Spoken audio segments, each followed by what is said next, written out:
Olá, meus irmãos, sejam muito bem-vindos a mais um Tempo de Estudos podcast da Academia Campinense Maçônica de Letras. Eu sou Rubens Pantano Filho, presidente da nossa academia. Eu quero agradecer já antecipadamente aos nossos irmãos Gentil e Felipe Passione, do grupo Devec Passione, pelo patrocínio para esse nosso podcast. Bem, hoje nós estamos aqui com mais um convidado para o nosso programa. É o nosso irmão Marcelo Cipro, da cidade de Jundiaí, mas da loja Colunas da Serra do Mursa, de Várzea Paulista. Marcelo, primeiramente passo a palavra para você saudar os nossos irmãos, por favor. Rubens, eu que agradeço a oportunidade de estar presente aqui com vocês nessa apresentação maravilhosa de estímulo ao conhecimento da maçonaria, que nós temos uma oportunidade de explorar assuntos novos e assuntos que podem, ao momento decorrer de iniciativas de irmãos, quererem aprofundar no conhecimento e estimular a atividade de lojas. Então eu agradeço muito essa oportunidade de estar aqui e vamos bater um papo forte aí. Bom, esse obviamente é o objetivo do nosso Tempo de Estudos podcast, né? Quer dizer, despertar um pouquinho nos irmãos e a curiosidade para certos temas, incentivá-los a partir talvez de uma pequena discussão aqui, talvez aprofundar um pouco o estudo sobre aqueles temas, né? E sempre, é claro, respeitando as diferentes opiniões e visões, né, sobre vários aspectos aí, ou temas da nossa ordem, né? Bom, convidei o Marcelo, né, para conversar um pouquinho com a gente, e ele vai propor, então, que a gente converse um pouquinho sobre os landmarks.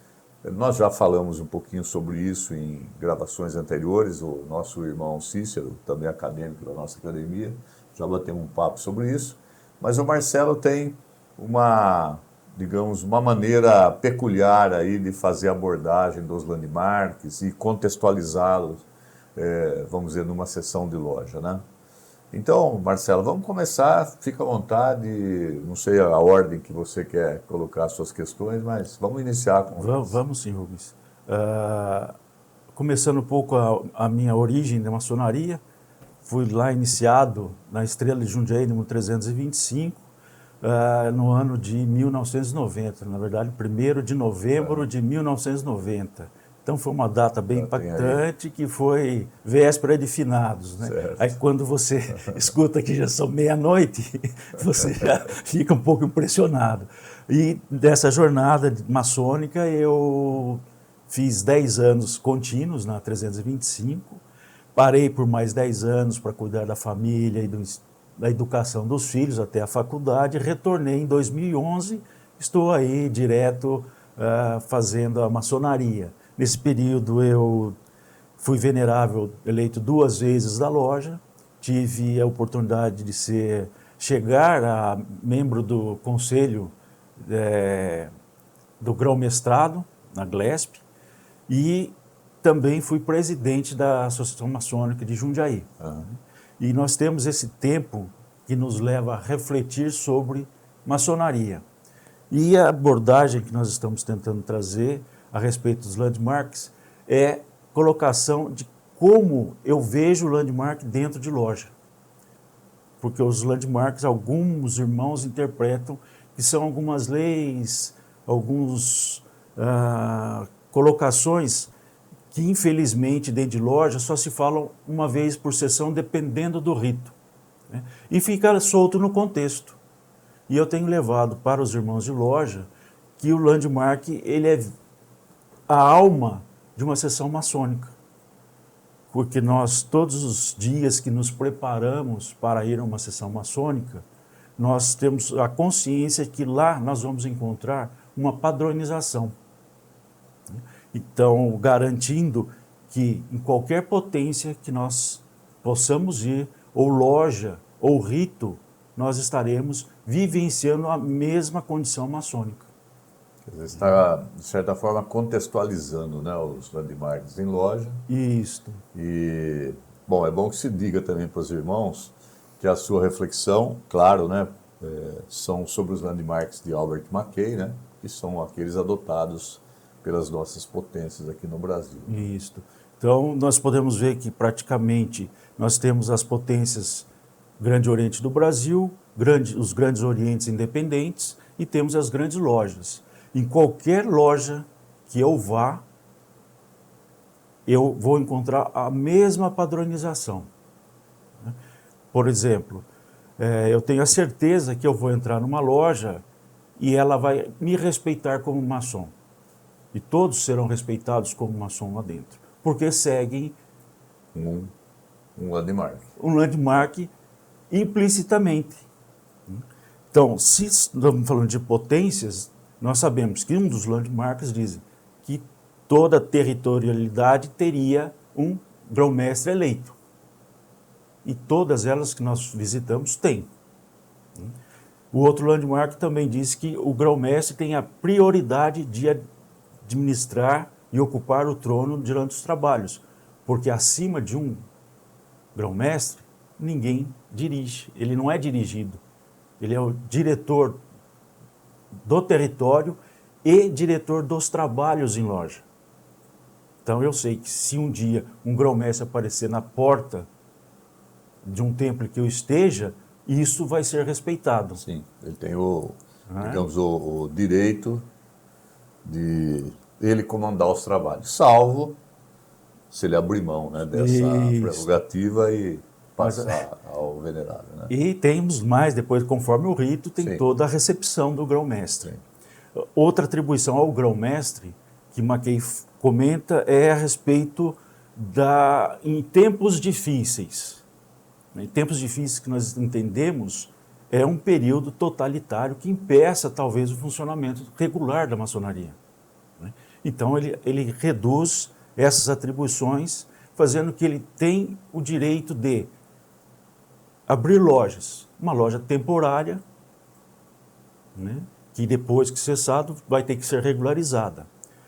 E em tempos normais, ele faz tudo dentro da regra. Continua a mesma coisa, mas dentro da regra.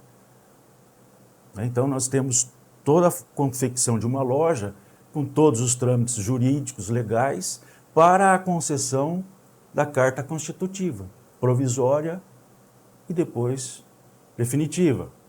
Então está lá, nós entramos dentro de uma loja e estamos vendo uma ação de um grão-mestre lá dentro. Sim. Não é? A mesma coisa, no outro landmark, ele comenta que pode fazer mestres maçons. Ele pode fazer eliminando, reduzindo os interstícios, a documentação. Mas ele não pode desrespeitar um outro landmark, que é a lenda do terceiro grau, para o mestre. Então ele vai reunir um grupo de irmãos, mestres, e aplicar a lenda do terceiro grau e formar um mestre. Então toda vez que eu entro numa loja e tem um mestre, eu sei que foi cumprido esse landmark. E também temos lá, ele fala da parte de que você precisa respeitar a legislação. Então todos nós, o grão-mestre dirige assembleias, que está ligada a um outro landmark, que nós temos o direito de fazermos representantes para que faça as legislações. Então todos os maçons ali estão sujeitos a esta legislação, que também é outro landmark. E tudo isso ocorre dentro de loja. Então nós estamos vivendo em todos os instantes landmarks. E começam daí já a parte interessante da loja, que eu saio de casa e vou ao encontro de irmãos, que o landmark dizendo que nós somos do sexo masculino, livres de bons costumes, com uma remuneração dentro dos ditames legais, aceitáveis, né? Temos a parte de crença em Deus. Eu sei que todos nós, eu vou encontrar com pessoas, irmãos, que são crentes em Deus. Não Não vou Não encontrar especificamente num determinado Deus que seja o meu ou o seu, né? Isso, mas crentes num Deus. Uhum. E concomitantemente acreditamos numa vida Numa futura. vida futura. E esta congregação me deixa mais tranquilo. Eu não vou ter divergências, não vou ter questionamentos. Porque o que difere o deísta do teísta é a fé. A fé alimenta a alma. Quem não tem fé procura uma harmonia mais natural. Mas nós especificamente trabalhamos nesta crença. Crentes em Deus e numa vida futura, todos os trabalhos maçônicos estará feito na presença do livro da lei. E nós estamos sempre dentro de uma loja com o livro da lei aberto. Essa é a importância. Encontramos os aprendizes, os companheiros e mestres dentro de loja. É outro landmark. Encontramos visitantes, é um direito de visita. Também é outro landmark. E eu como visito bastante a sua loja também, então vocês sabem, como alguém me conhece, pode me dispensar dos reconhecimentos. Se eu não sou conhecido em loja, outro landmark. Eu tenho telhamento, né? Pelo telhamento, onde vão descobrir em mim os sinais, toques e palavras e o conhecimento que eu tenho da maçonaria. Encontramos os mestres, como eu comentei, que já foi feito toda a parte litúrgica da lenda do terceiro grau. Então, é uma confiança e é um padrão para todas as lojas e todas as potências. São essas condições que eu falo. Nós vivemos os landmarks constantemente. Temos o direito de frequentar lojas, de termos representantes, temos o direito de questionar uma decisão tomada em loja. Eu não concordo com a decisão dos meus irmãos, eu tenho os trâmites legais para entrar com recurso. Aí será feito lá para frente todas as alegações e defesas e será feita uma decisão. Mas é um direito de todo maçom. E vamos lá, encontramos a direção dos trabalhos por um venerável, um vigilante e um segundo vigilante. Se eu entrar numa loja que não tenha um vigilante, complicou. Não é uma loja que eu supostamente deveria estar frequentando. Quebrou a cadeia de confiança. Temos o juramento sobre tudo aquilo que temos de sigilo dentro de loja. Também é um landmark. Que nós respeitamos e, à medida do possível, sempre que procuramos informações, acreditamos não ser disponibilizado por outros meios. Nós discutimos dentro de loja. Porque, na verdade, o segredo maçônico depende de cada irmão. O segredo que tem de maçonaria para ser divulgado, ninguém transmite. Eu sempre digo hoje, né, Marcelo, que na verdade não existe um segredo propriamente. Quer dizer, nós temos um compromisso entre nós, né, de não revelarmos os temas que são discutidos em loja, aqueles ensinamentos que são próprios, né, nossos da ordem. E hoje, é claro, a gente encontra tudo na internet. Sim. Tudo, absolutamente tudo. Sinais, toques, palavras. Nós estávamos conversando um pouquinho antes, eu digo até a questão do mestre instalado, a gente encontra lá temas que são próprios do mestre instalado, né? Então, verdade, segredos nós não temos. Esse segredo é uma espécie de um compromisso que nós temos, né, com a ordem. E deixar os temas restritos àqueles que fazem parte da ordem. Né? Basicamente é isso. Dentro da ordem nós desenvolvemos, de acordo com o que nós temos de princípios morais e éticos, de aperfeiçoarmos nos ensinamentos que nos são passados. Esse é o brilhantismo de se frequentar uma loja. Então nós encontramos, hoje eu estou na Colunas da Serra do Mursa, trabalhando junto com os novos irmãos, porque vim da Glesp e estou no Grande Oriente do Brasil. E eu coloco aos irmãos para estimulá-los a ter esse tipo de pensamento. E isso cativa cada vez mais que o irmão, vou na próxima sessão saber o que vai acontecer.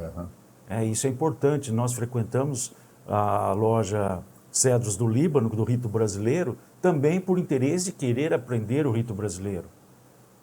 Né? Tirando as particularidades de cada rito, na essência, os landmarks estão presentes.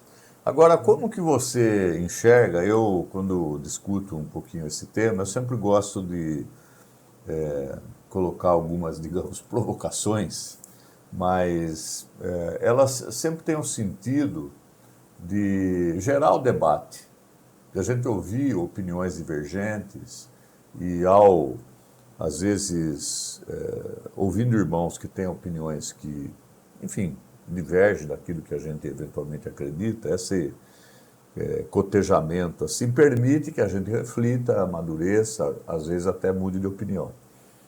Mas eu lembro que no programa que nós fizemos aqui com o irmão Cícero, a gente discutiu um pouquinho os landmarks. Agora, vejamos, nós adotamos aqui no Brasil os landmarks de Mackay, que são 25. Esses landmarks foram estabelecidos, se não me falha a memória, acho que em 1858. Né? Isso. E, ao que parece, as lojas americanas hoje, tem as grandes lojas, acho que são grandes lojas estaduais, são 52. Ao que consta, umas 48 não utilizam os de Mackay, só umas 4. Várias utilizam os landmarks de Pike, que são só 5. E parece que algumas grandes lojas estaduais que estabeleceram landmarks próprios, né? Então, por exemplo, tema que é sempre discutível. Os de Mackay fala sobre a questão da iniciação exclusivamente do homem. Os landmarks de Pike não fala que pode iniciar, digamos, a mulher, mas também omite, não toca nesse tema, né? Então, parece que muitos outros países que seguem outros landmarks, às vezes próprios, inclusive, se eu não me engano, a Colômbia, alguma coisa assim. Já li alguns textos nesse sentido, né? Aí como é que você enxerga isso, né? Quer dizer, essa reflexão sua, obviamente, é em cima dos landmarks que adotamos aqui no Brasil. Os landmarks do Mackay. Ele publicou primeiro esses landmarks em uma revista, como um artigo de uma revista, em 1858. Né? E passou por um livro, uma jurisprudência maçônica, em 1862. O que acontece nesse período? Em 1859, Albert Pike assumiu como grande comentador a região sul dos Estados Unidos. Sim. E somente em 1791 é que ele publicou... 71. Ele publicou Moral e Dogma. Sim. Né? Então, ele tem uma visão do Supremo Conselho. É o que eu vejo. E o Pike, ele tem das lojas, que nós chamamos de azuis. Então, essa colocação de uma que é mais... Não precisa dizer a condição de homem ou mulher. Precisa ter passado pelas lojas azuis, pelos os graus simbólicos. Então, se você passou pelo Pike, lá você não precisa se preocupar. Essa é a visão que eu tenho desses 5 landmarks de Pike e os 25 de Mackay. Então, o que garante... Eu falei, nós temos várias potências, várias lojas, grandes lojas e grandes orientes. E no Brasil, devemos ter aí umas 30 potências distintas. E o de Mackay me garante, em qualquer potência que eu vá, eu reconheça a situação dentro dos landmarks. É a única instituição no mundo que você pode ser de uma e encontrar a mesma condição em outra. Não acontece na sociedade civil de uma pessoa ter livre acesso a uma outra empresa, né? Ou um crente de uma igreja, ou ter o mesmo acesso dentro de mas não é Deus. Então, nós temos essa... Então, esses landmarks de Mackay garantem isto. essa homogeneização de conceitos, de condições para que toda a filosofia maçônica se desenvolva nos 3 graus simbólicos: aprendiz, companheiro e mestre. Para mim, essa é a mais importante, que prepara a condição para todos os outros graus superiores. Não, eu entendo perfeitamente. Agora, mais uma provocação, né? Perfeito. Provocação, sempre no sentido de deixar uma interrogação para os irmãos que nos assistem pensarem um pouco, né? A gente, nós que estamos ativos aí, né? Sabemos que ao longo da história da maçonaria aqui no Brasil, ocorreram algumas cisões, né? Quer dizer, a primeira potência, digamos, brasileira, inclusive com outro nome, mas, enfim, é a potência mãe, é o Grande Oriente do Brasil. Isso. Depois de acho que quase 100 anos, né? Aí teve a primeira cisão com Mário Bering, que daí, então, essa cisão deu origem às grandes lojas estaduais, né? Que hoje, então, estão abrigadas na CMSB. Passa-se mais um tempo, 73 aproximadamente, uma nova cisão, reúnem-se lojas e cria-se os Grandes Orientes Independentes, e hoje, então, abrigados, né, sob o guarda-chuva da Comab. E aí, 2018, nova cisão no GOB, e então o GOSP, que então era jurisdicionado ao GOB, torna-se uma potência independente. Nessa história, a gente deve observar o seguinte, que durante um bom tempo, não sei precisar agora quantos anos, mas eu creio que foi, se eu não me engano, uns 60 anos, o Grande Oriente do Brasil não reconhecia as grandes lojas. Quer dizer, formalmente não havia o direito de intervisitação. Aí, passado lá uns 60 anos, houve o reconhecimento. E o Grande Oriente Paulista, no caso dos independentes, mas estamos tratando aqui do estado de São Paulo, era a potência não reconhecida, nem por um nem por outro. Então, estava, digamos, entre aspas, proibida a intervisitação. Agora, 2018, há uma nova cisão. Aí o GOSP está separado e a gente sabe hoje que há um tratado de amizade, de reconhecimento entre o GOB São Paulo, GLESP e Grande Oriente Paulista, e o Grande Oriente de São Paulo não tem hoje um tratado de amizade com essas 3 potências, né? E aí há toda uma confusão, né? Usa o seu termo, um usa espúria, outro usa irregular, outro usa não reconhecido, tem uma confusão, né? E muitos irmãos entendem esses termos como sinônimos, o que na verdade não são, né? Não. Agora, podemos pegar o caso atual do GOSP, mas podemos pegar os momentos anteriores, onde quando o GOB não reconhecia a GLESP, ou quando o GOB e a GLESP não reconhecia o Grande Oriente Paulista, e agora quando as 3 não reconhecem o GOSP. Isso fere um dos landmarks, né? Que é o direito à intervisitação. Isso. Né?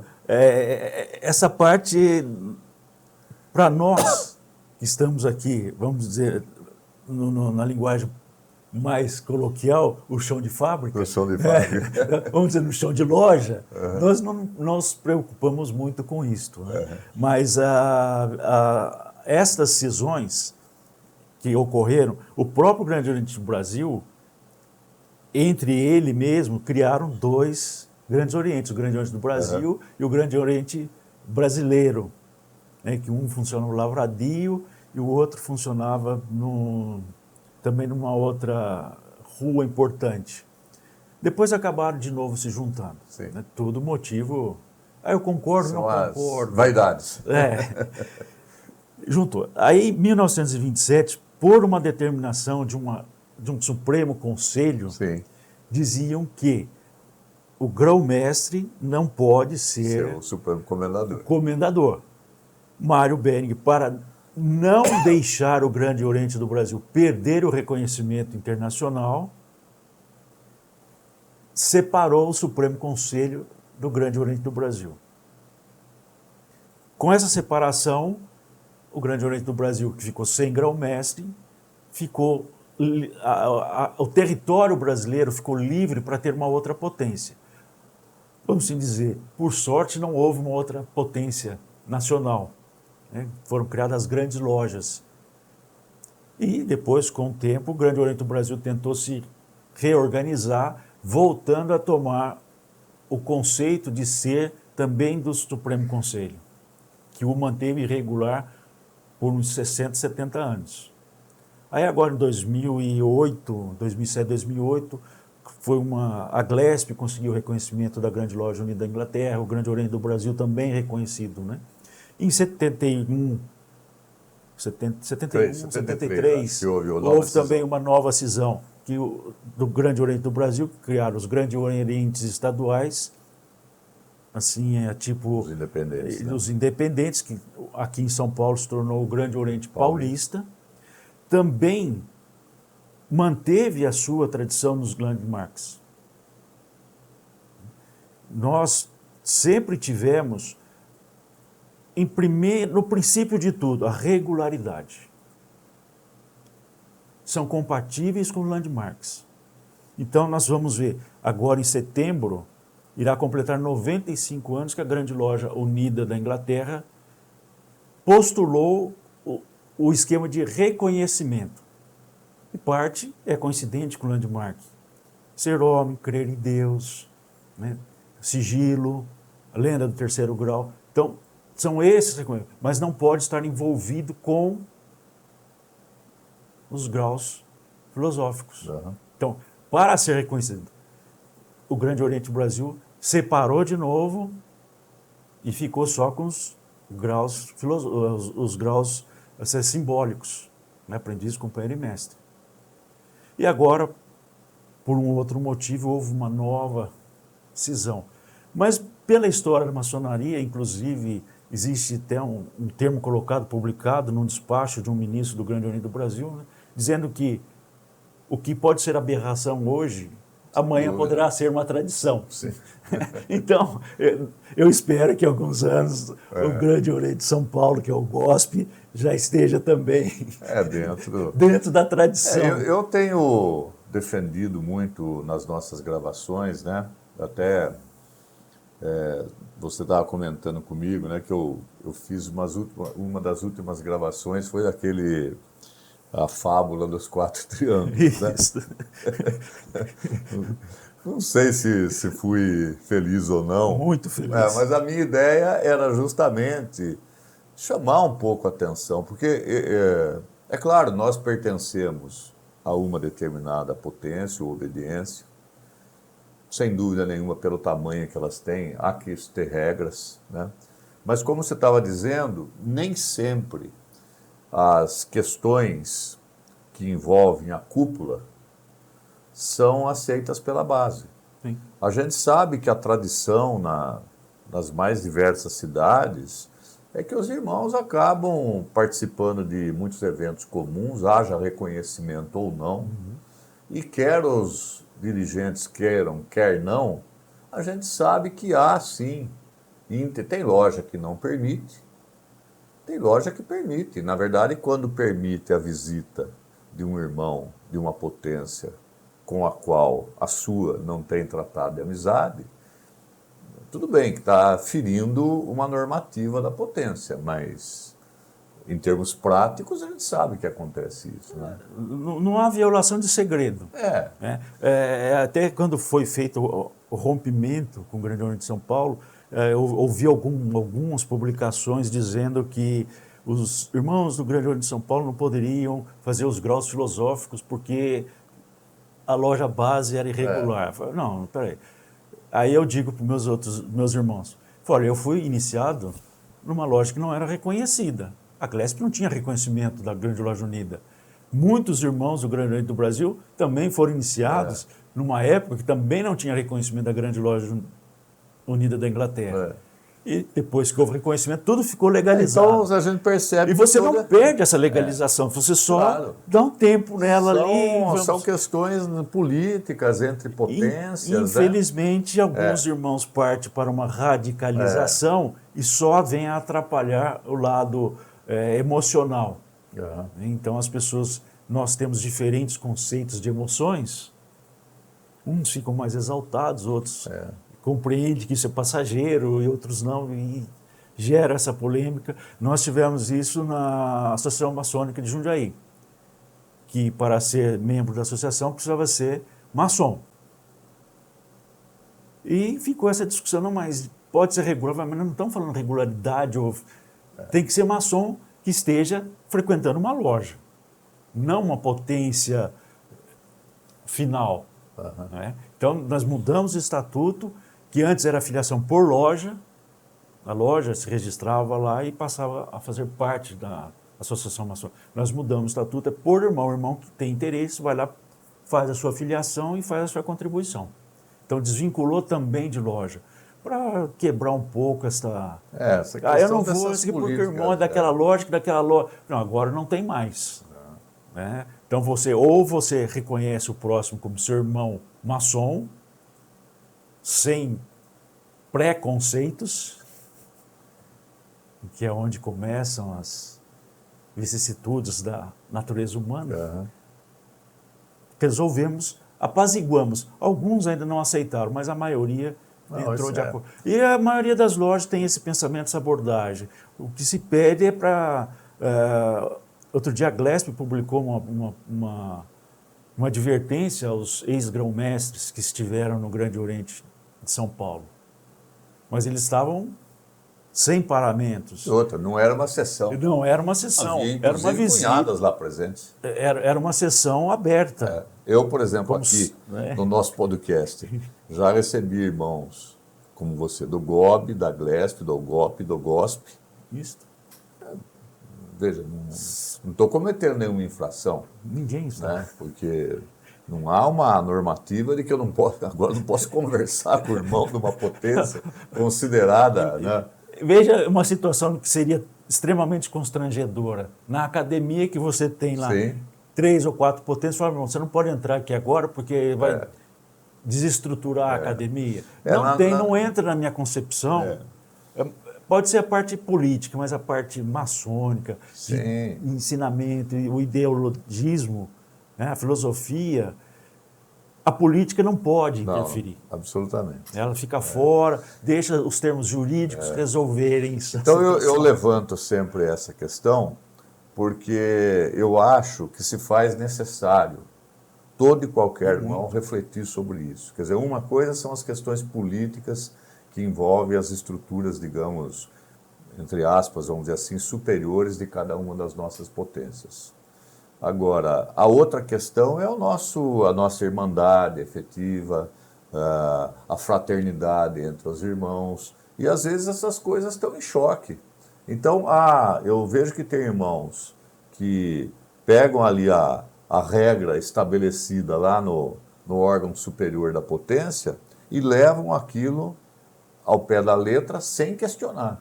Como eu digo, se a potência me proíbe de visitar uma loja de uma outra potência com a qual eu não tenho tratado de amizade, ok, temporariamente, quando está valendo, eu tenho que respeitar.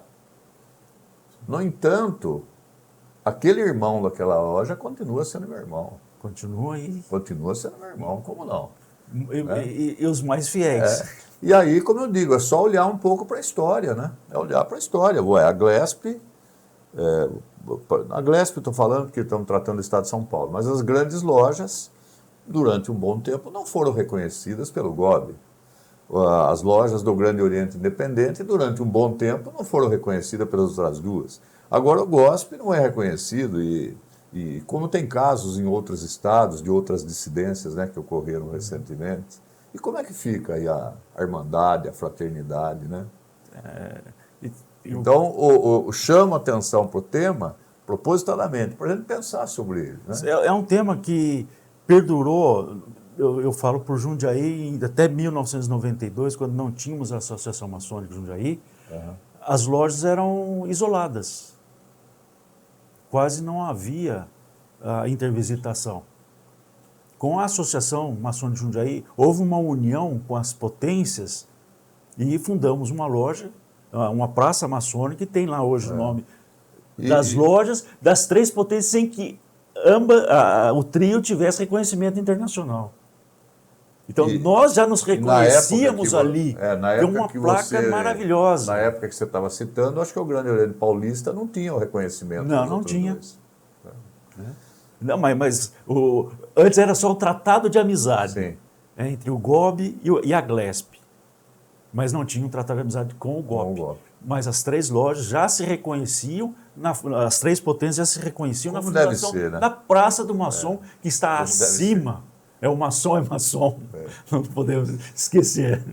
Bom, a gente está conversando aqui com o irmão Marcelo, a conversa está muito boa, o tema é interessante, provocativo, para que vocês pensem um pouquinho nesses temas. Infelizmente, a gente até já estourou um pouquinho o tempo aqui, Marcelo.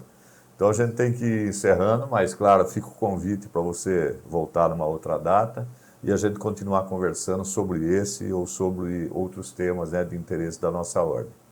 Eu quero agradecer mais uma vez aos nossos patrocinadores, as empresas do grupo Devec Passione, dos nossos irmãos Gentil e Felipe, né, que sempre estão aqui contribuindo, né, e patrocinando esse nosso programa, que eu creio bastante importante, né. Quero mais uma vez agradecer ao Marcelo por ter vindo aqui.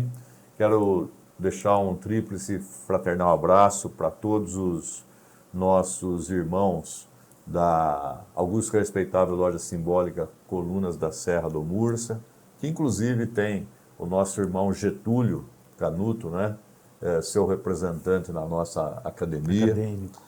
E vou deixar de presente para você, Marcelo, esse aqui é um livrinho com o nosso regimento, estatuto, um pouco da história da nossa academia, tem textos interessantes sobre a sua fundação, galeria dos ex-presidentes, uma homenagem àqueles que já partiram por Oriente Eterno, né? Esse é um livro que conta um pouquinho a história. Na verdade, já existe uma edição mais atualizada, mas eu não tinha em mãos. Essa é a primeira edição de um livro da minha loja mãe, a Ordem Progresso, aqui de Indaiatuba. A gente conta um pouquinho da história da loja, um pouco dos trabalhos de seus veneráveis, né? E aqui é um exemplar, é um almanaque, tem 3 números. Maravilha. Da revista O Pensador, que é uma publicação semestral, né, da nossa academia. Inclusive, você está convidado a contribuir, porque nós temos artigos não só de acadêmicos, como de irmãos que enviam seus artigos para publicação. Então, fica já o convite. Então, muito obrigado. Passo a palavra para você para se despedir aí dos nossos irmãos. Rubens, queria agradecer a oportunidade e dizer aos nossos irmãos que acompanham esse canal, explorem, tem bastante edições interessantes, estimulantes, que nos desafiam a buscar uma melhoria no nosso conhecimento, nas nossas apresentações dentro de loja. Isso é importante, estimular o debate. Esses debates só vão fazer com que os maçons cresçam e aprendam e saibam do que estão falando. Porque se você não for buscar na raiz, você só vai reproduzir fatos que deixam dúvidas. Mas as ações pontuais, definitivas, é importante dentro e fora de loja. Então eu agradeço essa oportunidade, estou à disposição, até comentei, seria um estímulo ter um debate com Cícero sobre os landmarks, que seria... que você também é um foco aqui do programa de vocês. Mas muito obrigado pela atenção e a oportunidade dada. Tá bom, Marcelo. Vamos voltar. Esse tema é sempre desafiador, né? Nós fizemos já uma conversa com o Cícero e teve um evento também que nós trouxemos um irmão de cada potência. Também. E, de certa forma, trabalhamos um pouco isso. A gente falou um pouco da maçonaria, digamos, antes, hoje e depois, né? Presente, passado e futuro. Uma próxima oportunidade. Então, agradeço aos irmãos que estão aqui nos ouvindo e até o próximo Tempo de Estudos.